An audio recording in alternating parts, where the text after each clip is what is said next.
بسم الله الرحمن الرحيم. الحمد لله رب العالمين، والصلاة والسلام على خير خلق الله محمد وعلى آله وأصحابه الكرام وتابعيهم بإحسان إلى يوم الدين. برزان وخشوستان كتاب أذكار إمام النووي يكل كتاب زورنا يا بكان لهم باركان جيان باسي ذكر كان منبوك فرموي أنا مالكت بفروش بس كتابك أذكار بكرة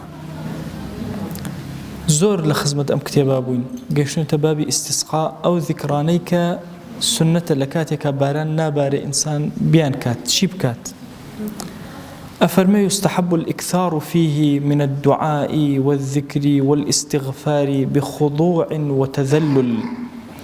سنة دعاء إنسان زور دعاك زور ذكرك زور توبك كاتك باران نابار موسمي أماني، موسمي دعاء، موسمي ذكر، موسمي داوای لێ خۆشبوونە لەخوا. بەڵام چۆن داوای لێ خۆشبوونێک بەو پەڕی سەرنەویکردنەوە بۆ خوا جەل جەلالوه، بەو پەڕی خۆ بە زەلیلزانینەوە لە بەردەم خوا. دوعا زۆر واریدە لە پێغەمبەرەوە صلی الله عليه وسلم. چ دوعایە بکەین؟ فەرموویەتی اللهم اسقنا غيثا مغيثا. خوای گیان غيث اللي رب معناه باران ده. طبعا وشيء غيث لقال مطر لقرآن فرق جوازيان، دائما مطر بو خرابة بكارهاتو كاتك قومك لنا وبردبه وشيء مطري بكارينا وغيث بو شاككي. بلام لعام الزمان عربية فرق جوازي كان هركامي بكار بيني. فرميتي خوايان بارانيكي مغيثا وتهاو كارمان به بهانا ما نوبه بارانيكي آمان بو بارين هنيئا زور نرم به صالح به بسود به مريئا ومريعا شهاتو، يعني دنيا من بو صوصكا مريعا يعني مريئا زور همنو لسرخو هادئ نم كويت سرزوي بارانك غدقا بسر زوي كان ما نبروه وهابه او اندب باره زويش هلي مجو زوي تيركا بسر زوي كا بروه مجللا حمو شوينه بقريته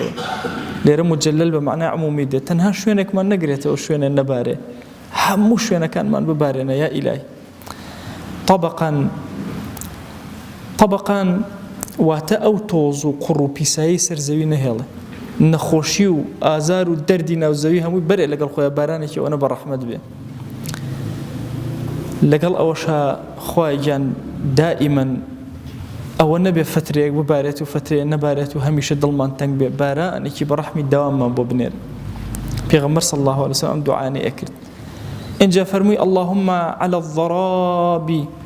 الضراب ومنابت الشجر. خويا بارا أنك زور ببارنا لسر قردولك كان من. طبعا الضراب لزمان عربية بمعنى الشاخك ديك زور برز نبي بزمان خومان قرد لو أشي نزيق بيتولي واتا شاخيكي برداوي يا قرديكي برداوي بلام نزم خويا بسر يا دأب بارينا أو شويناني كمنابتي شجرا لكوا دارك هي شويني هل توقيني دار وقشي دار خويا جان ليه بارانا كما بو بارينا هر إيرنا يا إلهي بطون الأودية لناو دولكانا ليش بارانا كما بو بارينا. إن جاء استغفاري أكرد أيوة اللهم إنا نستغفرك إنك كنت غفارا دعوة اللي بردن لي أكين تولي خجب لمن خجب فأرسل السماء علينا مدرارا. آسمان من بوبكرو درقا كاني وبيتا باران من بوبارنا. اللهم اسقنا الغيث ولا تجعلنا من القانطين. خوايجان باراني برحمة من بوبارنا ممان جر لما يوسكان شيء قانط من هي قانط يعني عابد، قانط يعني مأيوس. خويا لما يسان من نجري. اللهم أنبت لنا الزرعة. خويا جان زرعتك كان من هموي توبوا بروينا يا رب العالمين توصوا زيانك يا أكرم الأكرم. وأدر لنا الضرعة. در بمعنى قواندي، ضرع بمعنى قواندي، در بمعنى ليرة شيردي يعني قوانا كان من برلا شيركة بهوي أمبارانو واتا زرعات زور به ئاژەڵەکانمان تێر بن گوانەکانیشان پڕشیرکە یا ئیلاهی واسقنا من بركات السماء لبركات آسمان تيرمان كتيراومان ك وأنبت لنا من بركات الأرض بركات كاني زوج هرهم ويخويا جنبينا سر وبومان اللهم ارفع عنا الجهد والجوع والعرى خويا جنبه أنبارنا ماندوبون برسيتي الروتيتي والرجالي بسرمان ومهل وأكشف عنا البلاء يا ربي خويا جان بلاء بسرمان واللابة ما لا يكشفه غيرك بس توي بلا كان لا أبيت مصيبة كان بس ما لا أبي أم امتحان قرص النجاة من بباران وببارن كاتك باران نبارن أم دعاءنا سنتي كي زور قول الإنسان بيانكت نيجك من هي بناوي استسقاء نيجا بارانا نيجا بارانا طبعا إما زور كاد لو فيسبوك وميزبوك وشتانا هرزا ومرزا وازان إما نيجبو وكن باران ببارن أنا أول نيجيان كردو باران يجنباري ئێمە ئەقبانی بەسەرەوە ئێمە کاتی نوێژێکمان هاتووەتە پێشەوە عەبدایەتێکی خوا جێبەجێکن کاتی دوعایەکمان هەیە ئەیکەین ئەبارێن نابارێت چۆنە و عاید بە خۆی ڕەب العالەمین عاید بە ئێمە نییە خۆی ئەزانێت چۆن تەوزیعی سەرزەویەکە ئێمە هەموو شتەکانمان گردوون دیاریەکە نوێژی نیوەڕۆمان چۆن گردوون دیاریەکە و بە خۆرا سەیرەکەین مانگی ڕەمەزانمان سەیری مانگەکەین لەمەشە بارانمان لێ گیراوەتەوە نوێژێکن خۆرمان لێ ئیگیرێ نوێژێکن مانگمان لێ ئیگیرێ نوێژێکن ئەمان هەمووی مەوسیمن کەسێکمان لێ ئەمرە جۆرێ نوێژەکەن خۆم ڕۆژە نایکەین ئەو کاتێک کەسەکە لە بەردەمان ئەمردووە ئەمانە کاتیان هەیە مەوسیمیان هەیە ئەلەم کاتە ئەیتر تۆ مەوسیمت هەیە طبعا شەرت و شروتی زۆرە ئیمان باسییانەکە وردە وردە یەکێک لەو شتانەی کە ئیمان باسی ئەکات ئەوەیە بگەڕێ بە دوای خەڵکی ساڵحە ئەو کەسانەی مەشهورن بە سەلاح لەناو کۆمەڵگا لە کاتی باران نەبارینە بگەڕێ بە دوایانە بیان دۆزیتەوە أفرمي ويستحب إذا كان فيهم رجل مشهور بالصلاح أن يستسقوا به سنتها هي كبقرا أجر بياوك الصالحي مشهور ينتيابو داوال رب العالمين كان بهوي أمبياو باشوا خوي قرب باران يعني مو بارن بلين فيقول اللهم إنا نستسقي ونتشفع إليك بعبدك فلان خوي جان إما الداوي باران لأكين فلان كسي صالح كلا قلمانه أو كين الشفاعة كار لايتو طبعا مسألة عرض كردن لبابتي توسل درس كاني بيشوا باسم كركا توسل مسألة اختلافية إمام النووي قناعتي في وآيات كتوسل درست أما توسل بأحياء طبعا توسل بأموات مسألة كتيرة توسل بأنبياء وصالحين مسألة كتيرة مهم أو تأجر كسيكي صالحي زندو لنا ويانا أبو إمام أفرمي دز برس كنوا بلن خوايا بخاطري أم كسا أم باران الرحمة أم باران أم الرأي إمام النووي والروايات كشي هنا وأفرمي لصحيح بخاريها تو عمر كري الخطاب رضي الله تعالى عنه إذا قحطوا كباران نأبار استسقى بالعباس داوي باراني لأخوة أكر بعباس عباس كري عبد المطلب أيوه اللهم إنا كنا نتوسل إليك بنبينا فتسقينا أجر في غمر صلى الله عليه وسلم لبر حياة أبويا أما نخوة بخاطري في غمر صلى الله عليه وسلم باران ما باران بوي أباران دين استك أولنا ومانا نية وإنا نتوسل إليك بعم نبينا إما الدعوات لأكن استبا مامي في غمر صلى الله عليه وسلم لبر قرابتي لبر خوشويستي في غمر بوي صلى الله عليه وسلم باران ما باران طبعا أم رأيي الظاهري فرمودة كان أما أجين الظاهري أم فرمودة بخاري كأفرم فقال إمامي عمر فرموي اللهم إنا كنا نتوسل إليك بنبينا وإنا نتوسل إليك بعم نبينا دقيقا أو أجينك توسلي بمامي بيغمبر كلبي صلى الله عليه وسلم رأي مخالف شيء طبعا كأله توسل دروزنية بالذاتي كسكن بهي الشواس دروزني حتى أما الله طبعا هو ظاهري فرمودة كنية تأويلك ربويك الله وتويتي أي عباس دعاء من بوك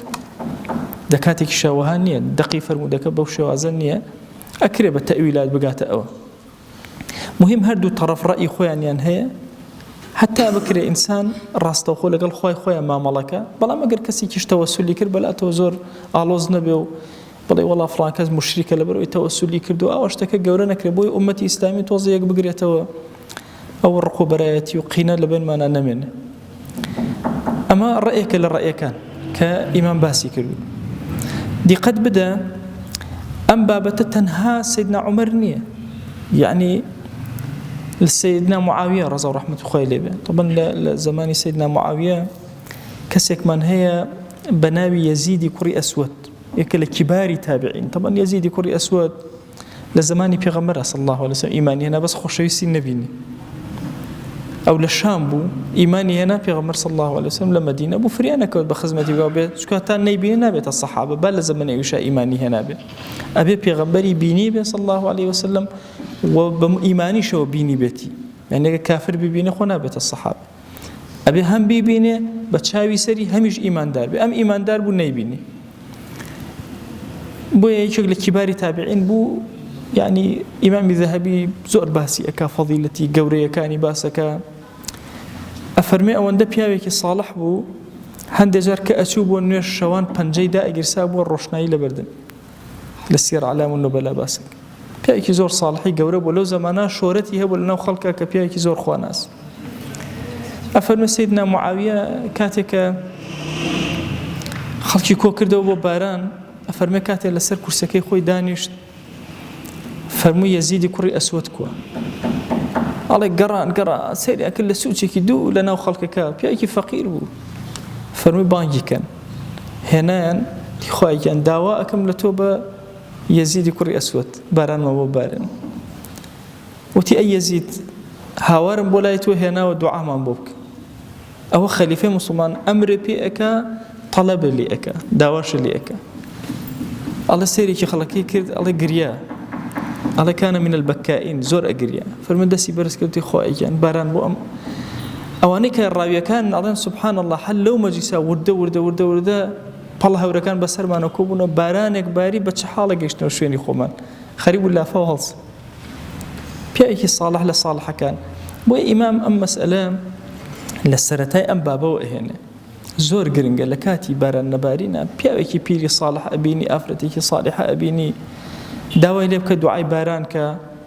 ئەو هیچ اختلافیتیان نییە ئەگەر چوونە دەرەوە دوعاەکەی سێرەکەی کەسێکی ساڵحی خۆیان داوا لێ ئەەکەم بە گەوری بە ڕەحمەتی خۆت